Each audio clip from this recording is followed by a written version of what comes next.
Это «Актуальное интервью», в студии Сергей Михедов. Здравствуйте. Якутия принимает гостей самых крупных спортивных соревнований восьмых игр «Дети Азии». Игры завершатся 7 июля. Первые игры «Дети Азии» состоялись в 1996 году в Якутске по инициативе первого президента Республики Саха-Якутия Михаила Ефимовича Николаева. Они были посвящены столетию современного олимпийского движения. Многие из якутян стояли у истоков зарождения игр, и один из героев, безусловно, наш гость в студии Александр Акимов, специальный представитель главы Республики Саха-Якутия по Арктике. Александр Константинович, здравствуйте. Здравствуйте. Очень рада видеть вас в нашей студии. Вот вы были председателем оргкомитета нескольких спортивных игр «Дети Азии». Вот немного расскажите об этом, какие преобразования претерпели игры вот за эти годы под вашим руководством. Спасибо. Я горжусь и радуюсь тому, что был председателем 3 организационных комитетов по подготовке и проведению международных игр «Дети Азии». Это целая история, целая эпоха, можно долго рассказывать. Но меня Михаил Ефимович тогда на вторых играх, когда было очень непросто, попросил возглавить оргкомитет в эти годы. Это после первых игр, и там времени оставалось очень мало. Вот, и нам пришлось мобилизоваться и провести, я это помню. И потом уже дальше я уже бессменным был руководителем международных игр «Дети Азии». Но я сегодня с высоты этих дней, конечно, я могу сравнивать, да, вот то, что мы сделали в те годы, да, это было непросто. Тогда и денег было мало, из федерального бюджета совершенно не было финансирования первое время, мало было поддержки. Но потом мы получили это патронат президента Российской Федерации. И самое главное наше достижение, да, мы потихоньку вышли очень грамотно и профессионально с помощью МИДа Российской Федерации поддержки и нашим выезд. Тогда работал министром мой коллега, друг мой Александр Васильевич Мигалкин. Его сейчас нет. Вот. И, конечно, вот мы должны были получить патронат Международного олимпийского комитета, то есть МОК в Женеве, Лозанне, и патронат Олимпийского совета Азии. Это тогда мы даже не знали тогда, где они находятся и так далее. И сами пробивали эту дорогу. Вот. И, ну, как говорят, дорога осилит идущий, и мы это осилили. Тогда, я помню, вот ездил и в Лозанну, вот, мы с целой делегацией, олимпийские чемпионы помогали нам. Роман Дмитриев, Павел Пенигин, Александр Иванов, вот все они были. И я очень сегодня хочу вспомнить, вот, который стоял истоков и поддерживал нас. Это Тихомиров Михаил Иванович, это с Москвы, он председатель комитета по неолимпийским видам спорта, национальным видам спорта. Никто тогда не приезжал, кроме него, понимаете? Вот, видите, помните такой уровень? И, конечно, выдающийся организатор это спорта еще советских времен Смирнов Виталий Георгиевич. Это вообще человек-легенда. Он член Олимпийского комитета, ну, это почетный председатель Олимпийского комитета, бессменный член МОК был, очень уважаемый, и Жаграга уважал, все Самаранчева уважал, да, вот эти президенты МОКа. Его слово было очень веское, и вот с помощью их мы вот нашли связи, да, и они смогли это договориться и поддержать, и мы докладывали. Я видел очень теплое такое, уважительное, доброжелательное отношение руководства МОК вот именно играм. Мы же не знали, что те годы, какая ситуация будет политическая. Это сегодня можно говорить, как мы смогли все это сделать. И конечно, очень большая поддержка МИДа, Министерства иностранных дел Российской Федерации. И я многие знаю, со многими общался. Вот и мы походы и проводили не Республика Саха-Якутия, в Китае проводили, Японии проводили, Корея. В то же время презентовали игры «Дети Азии». Я просто хочу сказать, что игры «Дети Азии» нельзя узко его рассматривать, да, вот чисто как бы детские игры, да. Но в этом плане это, конечно, для развития детского спорта, это само собой. Но в политическом, экономическом плане, да, для Российской Федерации и для нашей республики, тогда молодой, вот, амбициозной республики под руководством Михаила Ефимовича, Вячеслава Анатольевича Штрова, конечно, были большие. И экспортоориентированная экономика, в целом вот наши международные связи, тогда мы в целом установили, благодаря.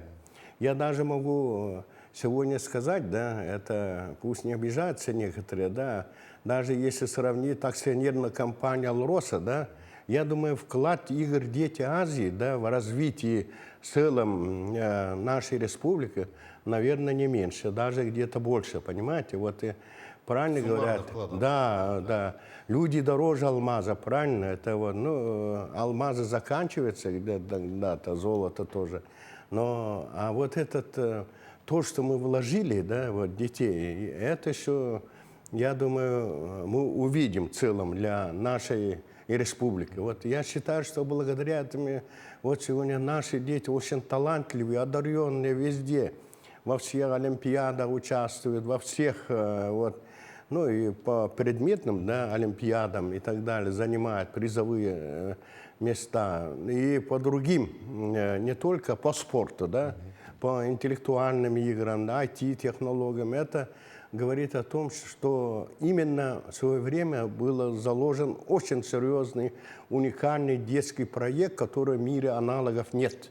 Об этом Владимир Владимирович Путин сказал про «Дети Азии». Аналогов в мире нет. Тем более сегодня восточный вектор развития нашей Российской Федерации. И мы видим же сегодня, насколько вот даже период экономических санкций, да, вот, и блокирования и так далее нашей России, сколько вот команд приехали со многих стран мира. Приехали, несмотря на эти Да, приехали, не испугались, хотя я знаю, что давление очень большое, через МОК и так далее.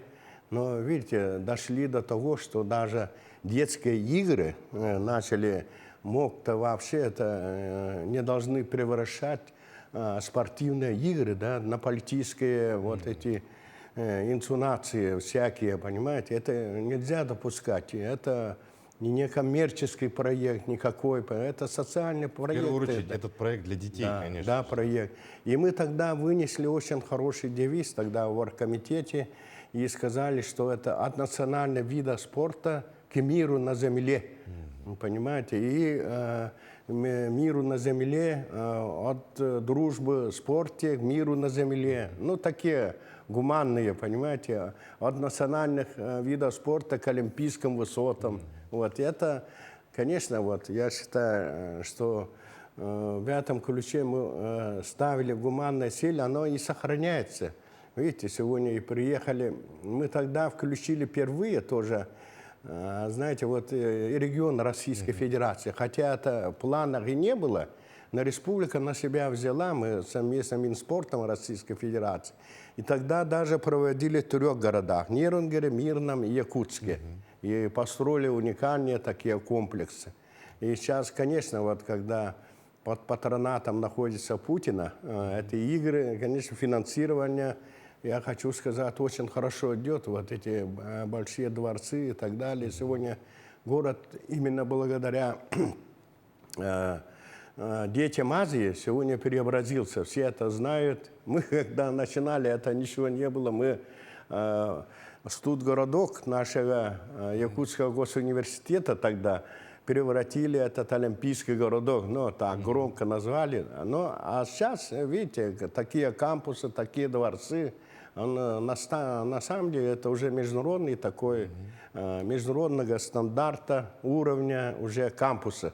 Ну вот, кстати, 8-е игры, да, эти игры, удалось ли посетить, может быть, какие-то соревнования Да, на этих играх? И вообще какие впечатления в целом? Да, у меня очень хороший, ну, уровень совершенно другой сегодня, конечно, уровень соревнований, уровень наших оборудований, дворцов и так далее. И я и на открытии, грандиозном открытии был, потому что мне было очень приятно, когда я сидел, да, на открытии игр, и внуки мои пошли, ну, прямо это душу как-то, душе становится тепло, благородно, потому что сам лично принимал участие, а сейчас как почетный гость. Вот. И я считаю, что, конечно, грандиозно уже сегодня то, что республика этого добилась, и дальше надо идти, конечно.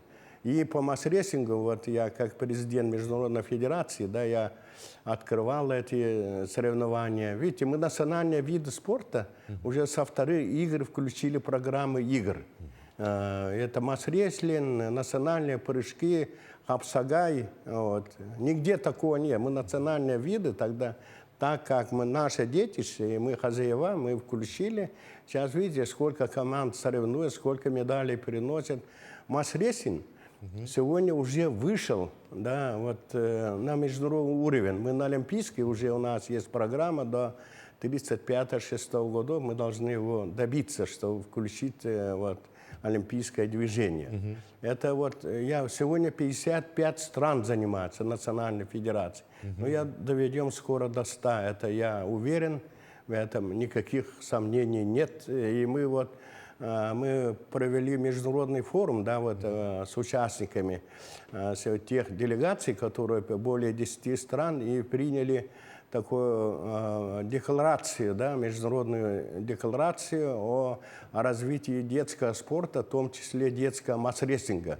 Уже школьная лига создана, у нас студенческая лига создана, и школьная лига, вот, и уже во многих странах, да, уже больше 100 тысяч детей занимается уже масс-реслингом. Просто Индии, да, там, вот, скажем, тоже Монголия, уже более 20 тысяч человек занимается масс-реслингом. Представляете? Бангладеш тоже, Канаде, вот, не говоря вот там Китае и так далее. Это, скоро это вообще.